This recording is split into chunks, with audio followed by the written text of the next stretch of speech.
Hello, and welcome to Mastermind Mastery, the podcast for professionals who want to create and run successful peer advisory councils, or as we call them, PACs for short, or they're also known as peer groups or business mastermind groups. I'm your host, Tina Corner-Stoltz, founder of Alex Council, where I've been in the industry running groups since 2005 and now help those like you with education, certification, and support wanting to do the same. At one time, I ran 10 groups, nearly 100 members, and sold my groups for a good multiple, and recently released my second book, Your Seat at the Table, How to Create and Run Your Own Peer Advisory Councils, published by Forbes, and grateful to you that it's an Amazon bestseller. I invite you to join each week where we share strategies and techniques to successfully launch and become a master of running your PACs. You'll hear insights, perspectives, do's and don'ts, learn from my and my guests' mistakes, successes, and get the inside track to key takeaways. Each time we have a guest, we'll be having a bit of fun. So are you ready? Let's get going and dive into today's episode. So welcome everyone to another episode of Mastermind Mastery. I am your host, Tina Corner-Stoltz, and today we have a guest, and this is a longtime friend and someone that you will all be excited to listen to because he does have wisdom to share. And this is Kevin Armstrong. So Kevin, welcome today. Thank you.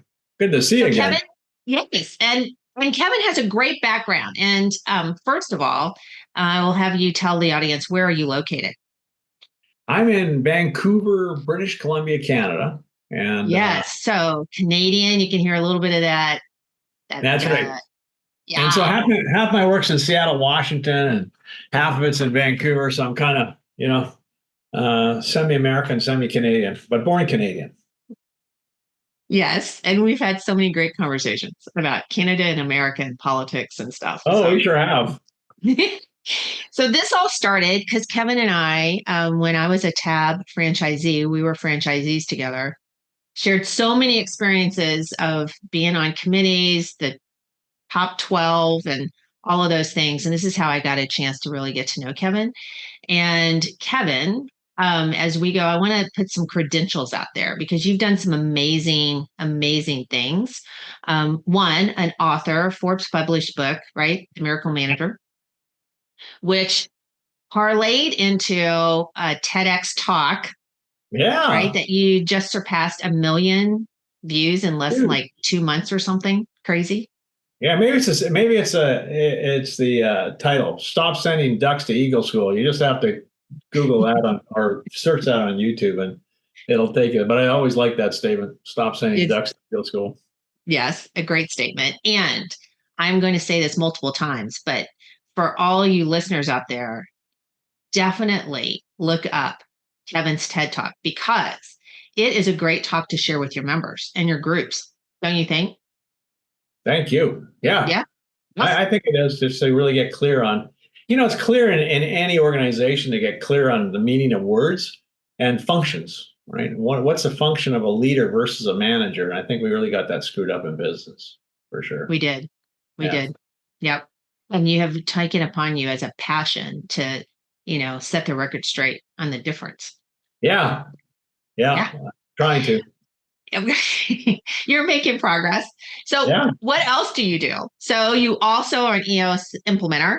Yeah. I'm an expert EOS implementer. I joined Gino when there was about 14 of us in 2011. And now there's I think we're going to Dallas in 2 weeks and there's 800 implementers around the world, 7 books now. And it's just a machine. It's just a machine that works because it's based on accountability. The whole thing is about, it's funny because Bern Harnish, I was talking to him and he goes, "Oh, Gino's so good at marketing." And I said, "No, he's not. He's the most focused person I've ever met and definitely accountable, totally focused on what he needs to get achieved. And then, probably what he brought to EOS, because he just copied Vern and he copied Dan Sullivan and he copied so many people, is what he brought was a real simple working process around accountability. Mm-hmm. He did. Yeah. Definitely admire him. Mm-hmm. And with EOS, obviously that has helped you with groups. So as we come full circle, how about sharing with the audience your whole journey in regards to the groups that you do? What kind of groups do you do? Okay. And yeah, and then we'll kind of start with accountability, because that is our theme today for everybody listening. And one of the reasons I had asked Kevin if he would talk about accountability, and pardon my French, I'm going to say this because I have no other way make this point, is that when we were franchisees together, I always admired he was such a hard ass. You were such a hard ass with your groups. And I'm like, man, this is exactly how it should be. But, you got to have a big level of confidence to do that. And you do. So I'm going to flip it back about how, to you about accountability, and just obviously EOS helps with that. Yeah. Oh, yes. Wow. Now I've transitioned from working with groups of business owners, which I really miss, and which you do so well, right? In terms of the company, I'm really amazed at the success you've had in your company in terms of setting up boards with business owners. I think that is invaluable. Like, I think there's three things. One, they should have an operating system that works. Two, they should have a coach for a business owner. And three, they definitely need to have an advisory board because of the accountability, right? And so transition now where I work with teams, but it's the same thing, right? It's about coming together on a regular basis, sharing ideas and holding each other accountable. And so it really is, man, how do you even compete? Like, if you don't have those things with people, it's just amazing. Like, can you imagine you're competing against somebody, you don't do any of those things. And so you're competing against somebody who sits down with 200 years of experience every month, and then through a coach and through a process implements and executes. And you're sitting down with yourself, which is anywhere from 10 to 20 years or 30 years, maybe 30 years of business experience in one area, right? So, one of the things I remember first starting with and we built great groups. I had about 85 members. So I've sat down with a lot of business owners in the last 25 years.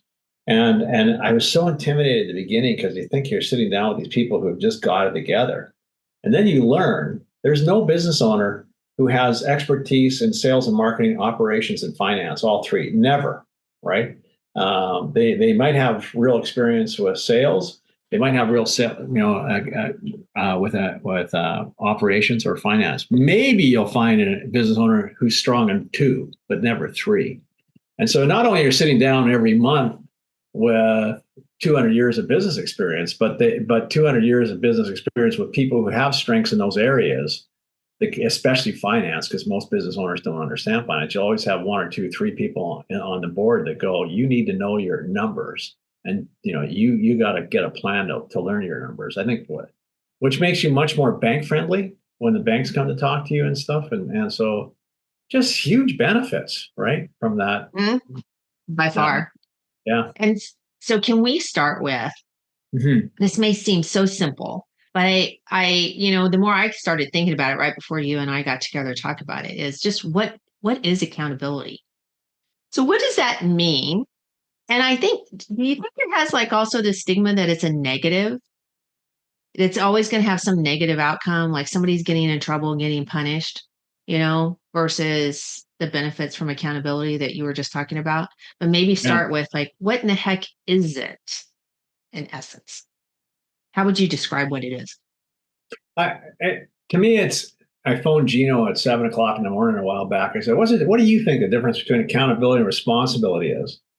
And he said, I don't think there's a difference. And I said, I agree, right? You're responsible, you're accountable. Basically, it's the buck stops here. I take full accountability. And I think it's such a powerful word, because they're I don't know if I discovered this, but I'll take credit for it until somebody proves me wrong. But accountability and politics are inversely related, right? If you have high politics, it's because you don't have accountability in your organization. It's why we don't like politicians, right? Because high politics, no accountability. They can't even answer a question anymore. And so when you change that and you have high accountabilities, the politics disappear. And so what accountability is it was me. I take full account. It was John Kennedy with the Bay of Pigs, right? The buck stops Mhm. here.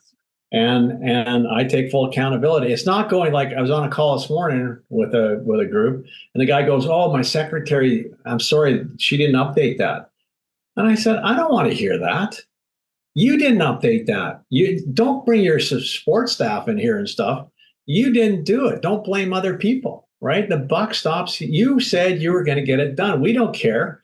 You go into a restaurant, the guy goes, "Oh, I'm really sorry. The chef didn't show up on time," and blah, blah, blah. Okay, so you're going to give me a free meal? Otherwise, shut up. I don't want to hear all the details about why you couldn't deliver on what you delivered. Just say, we really screwed up. Mhm. How can I make it right? Mhm.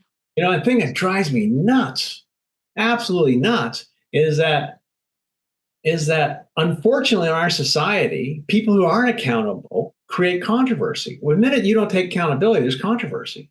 And we unfortunately, the people who create controversy in our society make the most money. What is it, $750,000 to hire Bill Clinton now for a keynote? I Yes. did not have sex with that woman, right? Or, just that whole thing of just own up. Just Mhm. say, yeah, it was me. I did it. And then instead of saying I'm sorry, which is just a statement, because you say to people, raise your hands if you know people who say I'm sorry all the time, which is just a statement. What you're not asking is ask this question and feel it in your stomach. It's a lot harder to ask this question. Can you forgive me? Because sometimes the answer is what?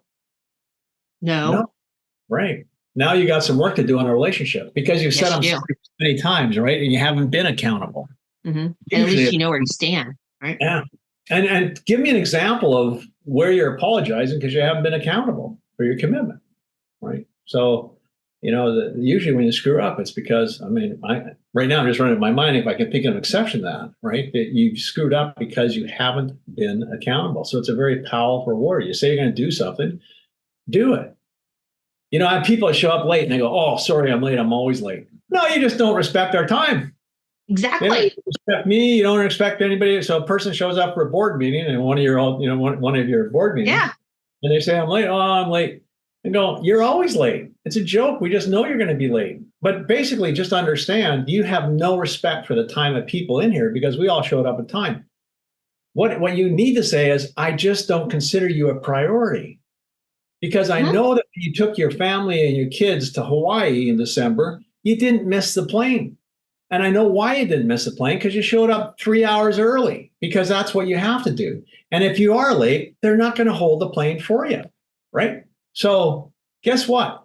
Your trip to Hawaii is just a lot more important than us. That's all you're saying. Let's just get real with each other. Right. Unless you're going to Which say, is, yeah, yeah, which is your point. There's a point here. First of all, I hope as the audience listening, you can see why I love this man and why I said he was a hard ass. And that you just first of all, two things real quick that I want to make sure we pause for a minute that I think are phenomenal about what you're saying. And number one is if you have those members that are late to your meeting, I hope you're taking away from Kevin, first of all, these points that he's saying, because it is a disrespect of time, right? And just call it out and it is what it is. Right. yeah, There is no, I'm sorry, I'm late. And that part. The other part is that I hope you're hearing about, first of all, this is just very individual accountability.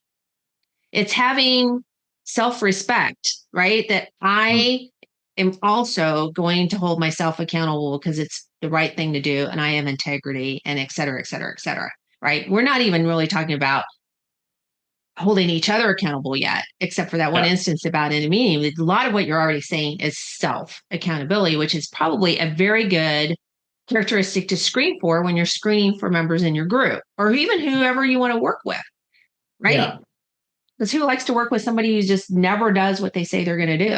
It's like yeah, off. for Yeah. sure.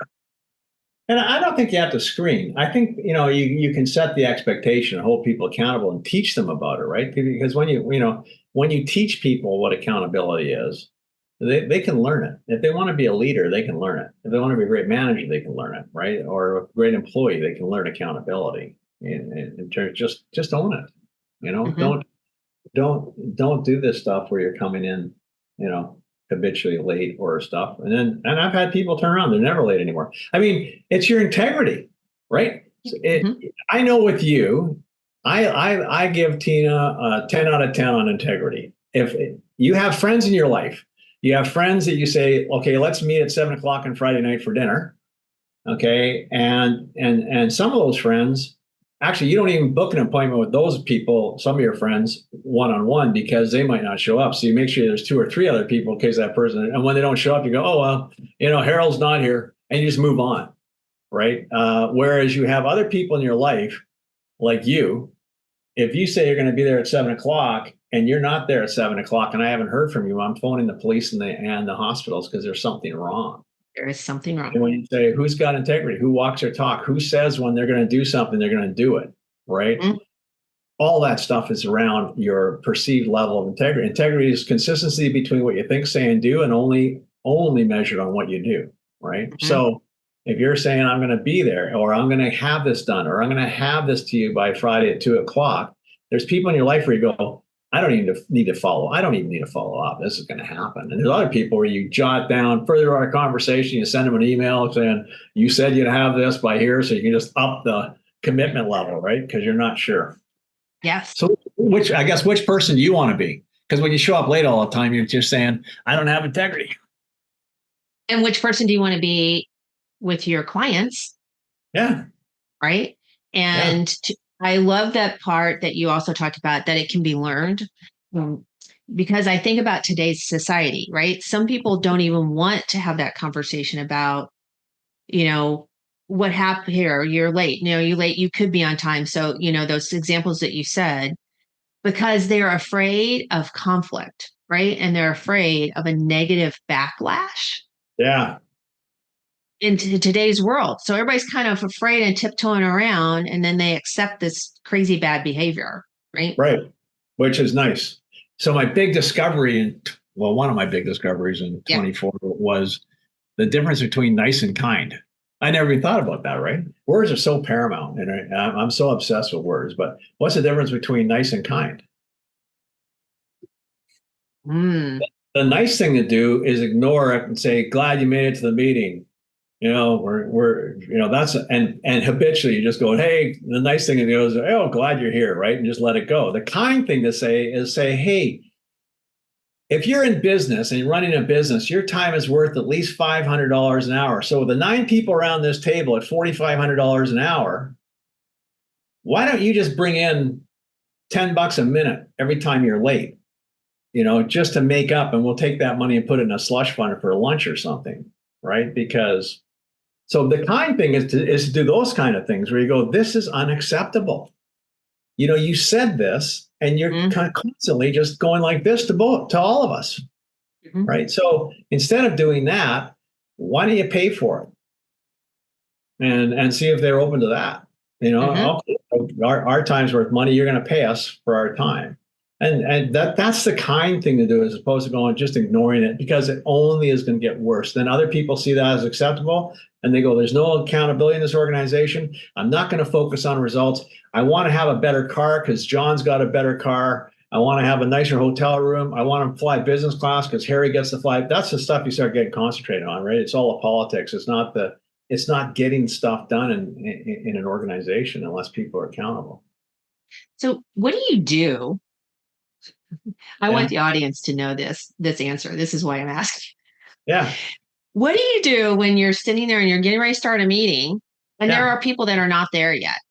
Yeah. Right. Mm-hmm. And so Kevin Armstrong does what? Well, that's a real dependent question on the circumstance, right? If Yes. you were late, I wouldn't say a word, because you're never late. I know there's a good reason why you're late, because you're never late. If somebody's habitually late, maybe it's time to lock the door, and send them away, or let them come into the meeting, say, yeah, you're late. This is happening a lot. And then in your one-on-one saying, hey, Susan, this isn't working. And this is your last warning, or you'll be off the board. That when you're in your business, your assets are only your board members. You have to protect your assets. Yeah, you do. Right. And so when you let somebody get away with saying they're going to fire somebody or saying that they're going to be on time or whatever it is and not holding them to account, then you're letting them down. You're being nice and not kind. Kind is having, to me, kind is having the conversation where there's a chance you're entering the danger. Because if you go up to somebody and say, hey, I need to sit down with you, you got bad breath. It's really, really bad. And as an organization, go see a dentist or whatever you have to do. We're going to pay for it. We're going to help you with this. Or you sit down with somebody and say, I think you got a problem with alcohol, right? You're drunk all the time. And you really get really drunk, and I'm embarrassed for you, right? So what can we do to help you? And that person might turn around and say, stick it. I don't have an alcohol problem. Denial is a great thing, right? It's conflict between knowledge and belief. I know I'm an alcoholic, but I don't want to believe it. And so while they're in denial, they're going to attack, they could attack. And so kind is just entering that on accountability, is entering that circle of uncertainty where you might not get a good reaction. And so it requires, I know it is. Kind potentially requires courage. That's what I think. Well, I would underscore that.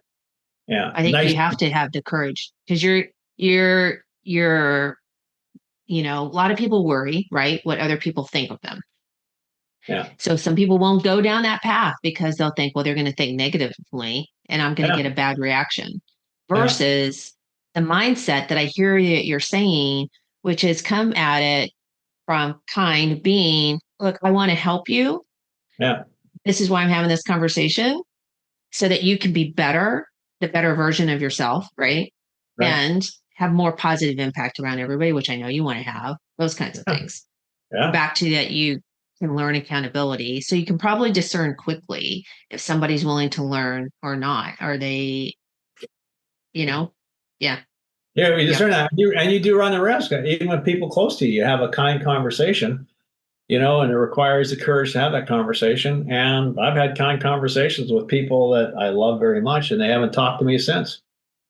Nothing I can do about that, right? No, I had to get an answer to the behavior, and I got an answer to the behavior, and I'm satisfied. I walked away, but they're not satisfied. They're really mad. So you go, okay, you but realize you also probably impacted other people positively. Yeah. I always just remember this when I ran a sales team, because I would lock the door if they were late. Yeah. Right. And it only takes a couple of times and then they're not late anymore. Right? No. Yeah. Like the airline. The airline's not going to phone you and say, hey, are you going to be here pretty soon? Because you're late and we have to wait for you. Right. Yeah. Right. Can you imagine? That's going to happen. So that's right. So as we get towards the end, I have a question in that can you recall, do you know of some techniques that you would use to help members hold each other accountable? Mm-hmm. So teaching them to go, okay, you all can hold each other accountable. It's not always you, the moderator, running the meetings, right? Yeah. And getting them into that great behavior of doing that. So any thoughts on that? When I used to moderate those meetings, I would coach other members to challenge that person, right? I shouldn't, as a facilitator, I shouldn't be taking that on. People complain to me about George. I go, well, let's have a kind conversation with George and let's learn how to structure it. So 2 things would be Crucial Conversations. Read that book. There's lots of books on tough conversations and it's very stuff. Good. Crucial Conversations to me has a formula of here's what I observe. And that gives the person the opportunity to say you're not observing things properly. You go, oh, yeah, you're right. You do work till 6 o'clock. You do have an agreement with the president to come in late because you have to look after your kids. And I don't work till 6 o'clock, so I don't see you working till 6 o'clock. So take back my accusation that I see you coming late all the time, right? So you can have that. Here's what I observe. Here's how it makes me feel. The emphasis on you. How does it make you feel? I'm frustrated. I'm embarrassed for you. What that's how I'm feeling, is embarrassed for you and those types of things. And then what do you need? What do you need from this person anyway? And that formula has, when you want to have a kind conversation, that formula will keep it kind. How the person reacts is not your responsibility. If you frame it that way and make it about you, what you observe, how it makes you feel, and what you need from that person. And then if it goes south, not much you can do about it, right? And that's what you're concerned about. The person will quit. Well, they're not paying you a fee anymore. Well, you're going to lose your whole board. If you're monitoring a board of directors in with your company and you don't do this, then you're not going to have the kind of lack of turnover that you enjoy, right, with your members. Because I know you have an excellent turnover rate. People can join a board, they stay on it because they say they know it's business and they know they can get a lot out of it. Yes. Yep. Not going to waste your time. We're back to that, right? Yeah. Well, the last question. Yeah. So this is the catch-all with our listeners that are out there running groups. It could be any advice. But you have had such great success. What's one thing that comes to mind you would share with the audience of a piece of words of wisdom for them? Integrity is consistency between what you think, say, and do. And so if you make a commitment, life is about commitments. And so when you make a commitment, you got to hold yourself accountable, right? So you need to focus on yourself. Don't focus on somebody else's integrity. Focus on yours. Where are you letting people down? And work on it. And if you need help, I guess if you need help, ask for help, right? That's what they're there for. Yeah. Excellent. As always. Time flies with conversation with you. Yeah. And I want to make sure the audience knows how to get a hold of you. So will you list all the various ways that they can reach you? And we'll obviously put in the show notes all the links to like your TED Talk and your book, et cetera. But for everybody out there, what would be the best way if they want to reach out to you? So Kevin, as in heaven, right? Kevin's in heaven. G, as in golf. I love the golf. So Kevin G. Armstrong. Armstrong, Neil Armstrong, right? The first place on the moon. So just kevingarmstrong.com. Excellent. There you go. Yeah. Perfect. As always, Kevin, it was great to see you. Great to see you. Yeah. Thank you very much. The audience. You're welcome. Love spending time. All right, so everyone out there, another great episode today, and we look forward to you us joining next week. And until then, go make it happen. Right on. Hey, moderators of groups. Thank you so much for listening to today's podcast. To get access to today's show notes and exclusive content and resources, visit tinacornerstoltz.com/podcast or lxcouncil.com, where you can also become part of an exclusive online community, attend our academy, or get free resources, templates, checklists, and more. And you can even contact me there as well. So if this episode resonated with you and you know someone who can also benefit from listening, please share with them by taking a screenshot and even posting on your social media. I also love reviews and appreciate hearing from each of you, those actually doing this wonderful work. Please tune in next week for another episode of Mastermind Mastery. And I'll close by sharing something my mentor did after every learning moment. He shared a shiny pebble from his pocket with anyone he passed knowledge to and asked them to forward that pebble knowledge on. So now, I encourage you to go pass on a pebble, the takeaways you learned today, to either your existing groups or fellow peers. Now, go make it a great one.